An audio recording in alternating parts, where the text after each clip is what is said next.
excuse me, on the left over here, we have individuals who are religious fundamentalists, religious fanatics, and this is the expression, RT-PCR, real-time PCR expression of the VMAT2 gene. Over here, we have individuals. So let me complete. So over here, we have individuals who are not particularly fundamentalist, not particularly religious, and you can see there's a much reduced expression of this particular gene, the VMAT2 gene. Another evidence that supports our hypothesis for the development of this approach. What you see here is by spreading this virus, we're going to eliminate individuals from donning on a bomb vest and going into a market and blowing up the market. So our hypothesis is that these are fanatical people, that they have overexpression of the VMAT2 gene, and that by vaccinating them against this, we'll eliminate this behavior. So we have some very, very remarkable data in this next slide. Here we have two brain scans. These are fMRIs.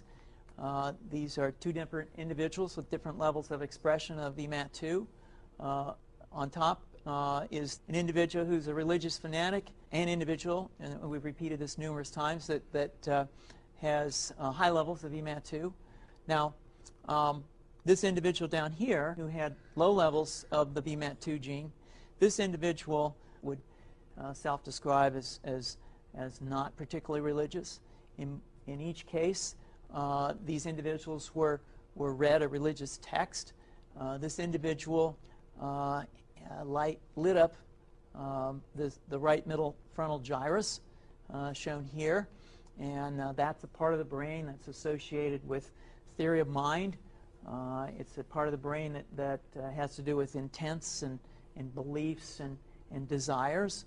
In marked contrast, here's an individual who would not particularly self-describe as religious, and when they're read a religious text, what you see is that this part of the brain called the anterior insula lights up. This is a part of the brain that's associated with disgust or displeasure on hearing something.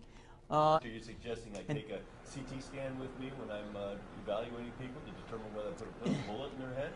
So the data that I'm presenting here supports the concept that we're proposing, and I think that we would not propose to do CT scans or fMRIs on individuals out in the hinterlands of Afghanistan. The virus would immunize against this VMAT2 gene, and that would have the effect that you see here, which is it's essentially to turn a fanatic into a normal person. And we think that will have major effects in the Middle East. How would you suggest that this is going to be dispersed, the aerosol? Well, so the present plan and the tests that we've done so far have used respiratory viruses, such as flu or rhinoviruses, and we believe that that's a satisfactory way to get the exposure of the largest part of the population. Most of us, of course, have been exposed to both of those viruses, and we're quite confident that this will be a very successful approach. This is fascinating. What's the name of this proposal?